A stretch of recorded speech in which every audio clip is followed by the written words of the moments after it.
국민들이 추석 연휴를 맞이해서 편안하게 쉬고 있을 때 부지런한 정치인들은 또 깜짝 놀랄 만한 일을 해냈습니다. 어제 새누리당의 김무성 대표와 새정치연합의 문재인 대표는 부산 롯데호텔 중식당에서 전격 회동을 해서 전화 오픈 프라이머리, 그러니까요, 한마디로 이 전화로 안심번호를 이동통신사로부터 받아가지고 그 번호에 기반해서 여론조사를 해가지고 이 총선에 나갈 후보를 결정한다라는 그런 어떤 총선 규칙에 대해서 합의를 했습니다. 자, 이것을 국민공천제라고 하는데요. 그러면 왜 이런 일을 했을까? 두 대표가요. 어떻게 이렇게 갑자기 합의가 될 수 있었을까? 그 배경은 뭐고, 또 먼저 이 안심번호 제도라는 게 뭔지 오늘 좀 알아보겠습니다. 자, 일단 안심번호라는 건요, 이동통신사가 유권자의 정보를 누구인지, 그 사람이 이름이 뭔지, 어디 사는지 이런 거를 전혀 알 수 없게 암호화한 번호를 이 정당이 요구하면 넘겨주는 겁니다. 그런데 새정치연합은 지난 한 열흘 전입니까? 9월 17일인가 혁신안을 최종적으로 할 때 안심번호제에 의한 국민공천을 하겠다라고 발표를 했습니다. 혁신위원회에서. 이 새정치연합의 안에 대해서 새누리당의 김무성 대표가 오픈 프라이머리를 주장해 오다가 새정치연합이 오픈 프라이머리가 아닌 안심번호에 의한 국민공천제를 하겠다 하니까 이제 오픈 프라이머리가 각 정당들이 동시에 안 하면 역선택 때문에 불가능하죠. 거기에 대해서 김무성 대표가 문재인 대표의 혁신위원회에서 제안한 안심번호 제도에 의한 이동전화 오픈 프라이머리를 그대로 수용한 겁니다. 야당이 만들었던 공천제도를 여당 대표가 그대로 수용했다. 이것은 굉장히 이례적인 일인데요. 왜 이런 일이 발생했을까요? 김무성 대표로는 오픈 프라이머리 제도가 이제 무산되었으니까 총선 규칙을 새롭게 정하든지 책임을 져라는 친박의 공세. 친박은 이대로 김무성 대표가 주장하는 전략 공천도 없고, 그리고 컷오프도 없고, 그러니까 이 바꿔치기도 없고, 그야말로 이 국회의원 의정활동이 부실한 사람을 평가를 해서 드러내는 일도 없이 현재 있는 국회의원이나 지역 당원 협의회 그대로 그 협의회 대표들이 그대로 그냥 공천받을 수 있는 이런 어떤 시스템이 김무성 대표는 가장 좋았던 겁니다. 이러니까 여기에 대해서 친박은 이 구도를 용납할 때는 그야말로 총선만 끝나게 되면 총선 결과가 어떻게 되든 당은 명실상부한 김무성 대표의 공천을 받은 사람들이 다수가 된 정당이 되어버리고, 그렇게 될 경우에는 박 대통령이나 친박의 숫자는 현저하게 그 영향력이 줄어들 수밖에 없는 거고, 총선 이후에는 명실상부하게 김무성 정당이 되면서 사실상 김무성 대표가 대선 후보가 될 가능성이 높아지는 겁니다. 그리고 지금 박근혜 대통령은 유엔을 방문해서 7차례 연설을 하면서 반기문 사무총장과 여러 차례 만나고 있습니다.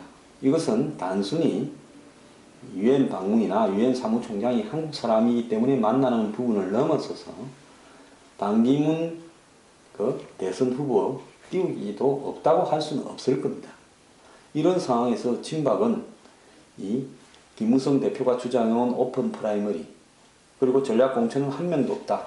그리고 이 의원이나 지구당 위원장격인 당원협의회 위원장에 대해서 이 교체 수요는 없다. 이대로 밀고 가서 그냥 국민공천을 통해서 공천을 주겠다. 이 부분을 바꾸라고 굉장히 압박을 하고 있는 시점이었죠. 거기에다가 김무성 대표는 이 사이 마약 문제도 터졌습니다. 코너에 몰려있는 김무성 대표가 추석 한 2, 3일 전부터 굉장히 활발하게 의견을 개진하는 모습이 나왔고요. 김무성 대표의 딸도 마약 검사를 받겠다라고 나섰습니다. 실제 받았죠. 그런 상황에서 문재인 대표와 뭔가 합의를 하는 것이 아닌가 하는 물밑 접촉이 있는 걸로 보여졌고, 실제로 24일 날에는 두 사람이 어딘가에서 만난 것은 같았는데 뭔 이야기를 했고 뭘 만났는지 언론에 하나도 나오질 않았습니다. 그러다가 대통령이 지금 외유 중인 상황에서 어제 추석 다음날 전격적으로 두 사람의 해동에 의해서 새누리당도 안심번호 제도에 의한 이동전화 국민공천을 수용한 겁니다. 자, 국민공천이라고 하는데요, 양정당은. 그럼 안심번호가 뭔지 좀 알아보겠습니다. 안심번호는요, 한마디로 이동통신 사업자가 유권자 개인정보를 배제한 이 암호화된 번호를 정당의 일회성으로 제공하는데요. 이 새정치연합은 실제로 필요한 경선 선거인단의 한 20배, 그러니까 이 새정치연합은 300명에서 1000명 정도의 경선단을 만들겠다고 생각하고 있습니다. 그럼 20배라면 1000명이라면 한 2만 명, 한 지구당별로 한 2만 명의 그 지역에 거주하는 주민들의 전화번호가 아닌 암호화된 번호를 넘겨받는 거죠. 물론 이걸 넘겨받는다면 그걸 과정에서 조작이 있는지 없는지도 정말 중요하지 않습니까? 뭐 예를 들어서 반노, 비노 쪽에서는 친노가 안심번호로 해놓고는 실제로 이동통신사와 짜고 자신들이 유리한 사람 명단을 넘겨받는가, 이런 부분이 있기 때문에 중간에는 중앙선관위를 거쳐서 이동통신사가 안심번호를 중앙선관위에 넘기고 중앙선관위는 이런 안심번호가 실제로 안심번호인가를 확인하고 그리고 정당에 넘겨주는 이런 시스템이 돼야 될 거라고 봅니다. 그러면 정당에서는 이걸 받아가지고 역선택을 방지하기 위해서 어떻게 해야 되겠습니까? 오픈 프라이머리도 역선택 때문에 안 한다는 정당들이 예를 들어서 그 안심번호 안에는 지역에 사는 어느 당인가에 관계없는, 한마디로 나이가 몇 살인지 남자인지 여자인지 직업이 뭔지 정치 성향이 어떤지 아무것도 모르는 사람 번호를 넘겨받는 겁니다. 이렇게 된다 그러면 거기에는 예를 들어서 새정치연합의 이 영등포 경선에 새누리당의 사람들도 절반 이상 포함되어 있을 거 아닙니까? 그럼 이걸 걸러야 될 거 아닙니까? 그러면 여론조사 회사가 그 안심번호로 걸면 그 안심번호는 안심번호로 되어 있지만 받은 것은 실제로 전화는 어떤 안심번호화 되어 있는 어떤 특정인에게 걸리겠죠. 그래서 전화가 가면 제일 먼저 묻는 게 어느 정당을 지지하십니까? 이렇게 물어야 되겠죠. 그러면 나는 새누리당을 지지합니다 하면 새정치연합 영등포구 경선에서는 그 사람을 빼는 겁니다. 그렇게 해서 뺄 사람 빼고 남아있는 사람 중에서 임의로 예를 들어서 1000명이라면 1000명을 뽑아내는 거죠. 그것은 선착순으로 할 수도 있을 거고, 예를 들어서 2만 명 중에서 그러니까 20배 2만 명을 받아가지고 그 중에서 물으니까 10,000명이 새누리당 지지자더라. 그럼 뺍니다. 10,000명만 남아있죠. 10,000명 중에서 전화를 걸어가지고 예를 들어서 뭐 선착순으로 경선 선거인단 하시겠습니까? 하겠다 하면 그 사람들이 경선 선거인단이 되고 어느 날 그 사람들이 이제 투표를 해서 그 지역에 나와 있는 후보들 중에서 새정치연합 후보가 5명입니다. 5명 중에서 누구를 지지한다 이야기하면 그것이 이제 결정이 되는 과정입니다. 물론 이 제도가 그동안에 이제 유선전화를 가지지 않은 사람도 많으니까 젊은 사람이 빠져있고 상대적으로 나이가 많은 사람들이 있고, 그 다음에 한 후보가 유선전화를 굉장히 많이 이렇게 동원해가 착발신을 해가지고 전화를 걸면 그 후보가 임의로 만드는 착발신 전화를 통해가지고 그러니까 지지자가 받아서 나는 누구를 지지합니다라고 조작이 가능했습니다. 그래서 착발신 전화를 조작한다는 이야기가 수도 없이 나왔고, 2012년 총선 당시 통합진보당의 이정희 후보도 이런 것 때문에 그 공천에서 배제되고 이상규 후보가 대타로 나왔죠. 그래서 이런 거를 배제한다는 게 있는데 여기에도 또 하나 문제가 없지 않은 게 있습니다. 우리나라에 이동 전화를 안 가진 사람도 또 많이 있습니다. 대부분이 있다고 하지만은 없는 사람도 상당히 있어요. 나이 드신 분 중에 핸드폰 안 가진 사람도 있고, 또 이 극빈층이나 빈곤층 중에서 핸드폰을 안 가지고 있는 사람도 있습니다. 그러면 이런 사람들이 여론조사에서 제외된다라는 그런 단점이 있을 수 있고요. 또 한편으로는 특정한 젊은 사람들이 많이 특정 정치 성향을 가진 사람이 뽑힌다라는 이런 문제도 생길 수가 있습니다. 그러니까 과거에 유선전화에서 나왔던 단점이요, 또 이동전화에서 단점이 또 있을 수 있는 겁니다.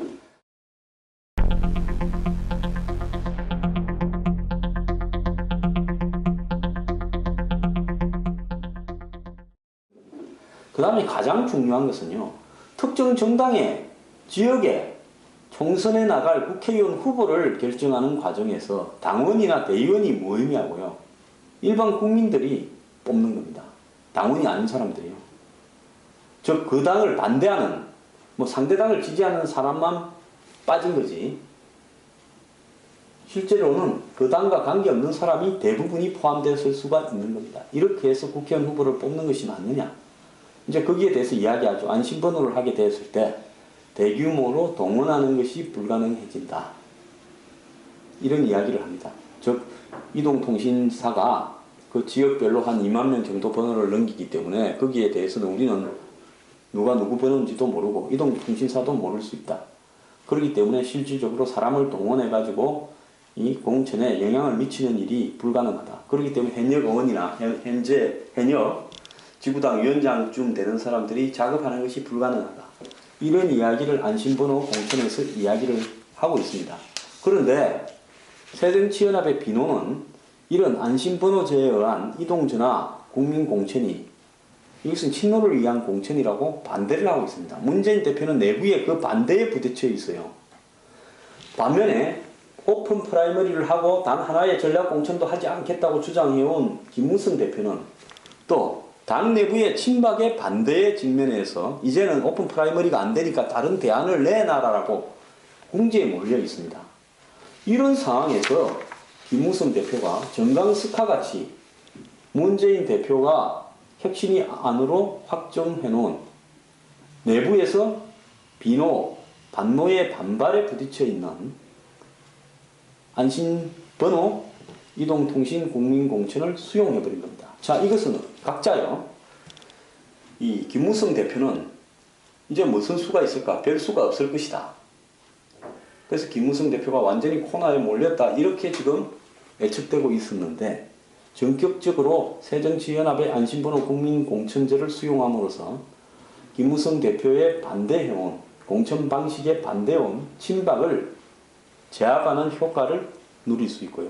문재인 대표는 당 내부의 비노, 반노들이 주장하고 있는 네가 만드는 그런 방식은 여태까지 친노가 만든 모든 공천 방식은 너네들한테 유리하게 되었으니까 이번에도 무슨 꼼수가 있을 거니까 거기에 응하지 못하겠다, 이렇게 하는 것을 제압할 수 있는 또 효과가 있는 겁니다. 그러니까 서로가 당 내부의 반발을 잠재우고자 양당의 대표가 전격적으로 합의를 해서 이 발표를 한 겁니다. 정작 권역별 비례대표라든지 국회의원 정수를 어떻게 하고 지역구를 어떻게 하고 비례대표를 어떻게 할 건지 이런 안은 하나도 합의를 안 했고요. 이 총선에서 공천을 어떤 방식으로 할 건가 하는 것만 두 사람이 딱 합의를 한 겁니다. 굉장히 놀라운데요. 아마 대한민국 역사상에서 여야의 대표가 상대당의 대표가 정해놓은 공천 방식을 우리도 그 방식으로 하겠다라고 합의한 일은 없을 겁니다. 근데 여기서 우스운 것은요, 이거를 합의해야 예를 들어서 선거제도가 전반이 합의되는 것도 아닙니다.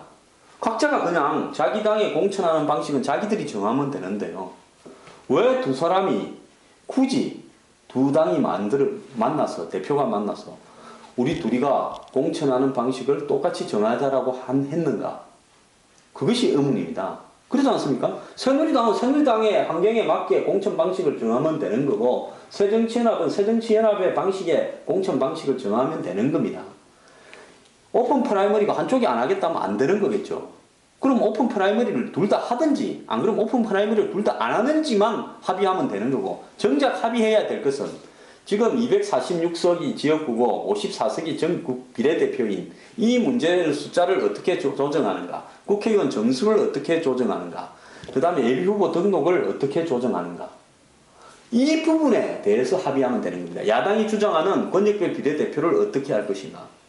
그러니까 서로 간에 현황이 되어 있는 부분에 대해서 합의한 게 아니라 아무 합의할 필요가 없는 부분에 대해서 두 대표가 합의를 했다는 것은 각자 당 내부의 비주류에 대해서, 즉 김무성 대표는 친박이나 박근혜 대통령의 공천에 대한 영향력이나 공천제도 변경 내지는 공천 지분 문제에 대해서 참여할 여지, 즉 간섭할 여지를 없애버리기 위해서 문재인 대표의 안심번호 국민공천이라는 안을 받은 거고요.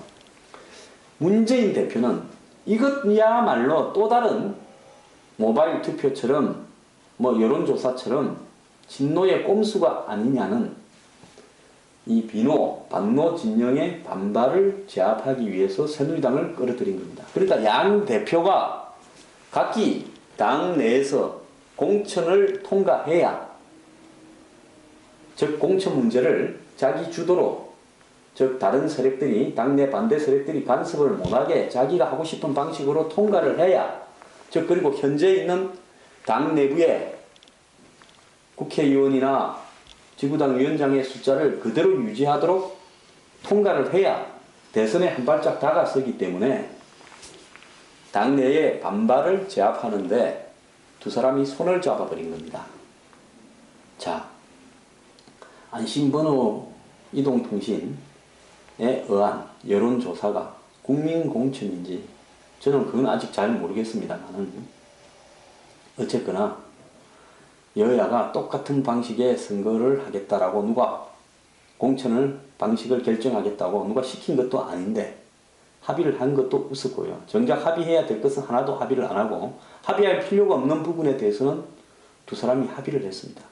이것이야말로 정치인은 필요한다면 악마와도 손을 잡을 수 있다는 것을 보여주는 거고요. 문재인 대표는 제가 생각을 할 때 김무성 대표를 이번에 수렁에서 건져줬습니다. 한국의 야당 대표가 자기보다 더 지지율이 더 나오는 여당 대표를 수렁에서 건져준다는 것이 매우 이상하지 않습니까? 최근에 김무성 대표 사적인 일, 공적인 일로 여러 가지로 어려움에 놓여 있었죠. 왜 그랬을까요?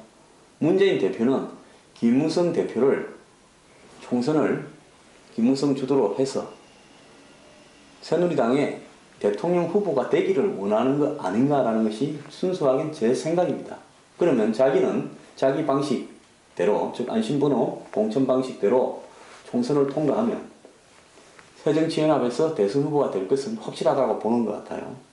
그러면 김무성 대표를 살려줘서 총선을 김무성 대표의 방식대로 주도해서 김무성 당을 만들게 되면 한마디로 김무성 대 문재인 대선 구도가 되는 것이고, 그런 과정은 결국은 나는 김무성 대표쯤은 제낄 수 있다라는 생각이, 자신감이 들어있는 게 아닌가 그렇게 보이는데요.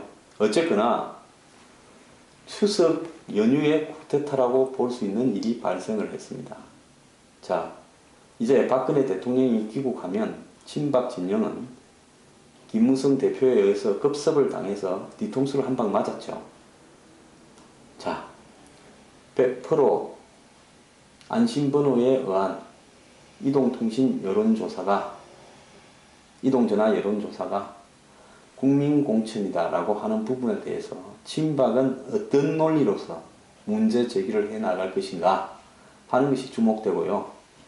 문재인 대표의 단수가 여당 내부의 내분까지도 이용하면서 자신의 위치를 강화시키는 쪽으로 상당히 꼼수가 늘었습니다.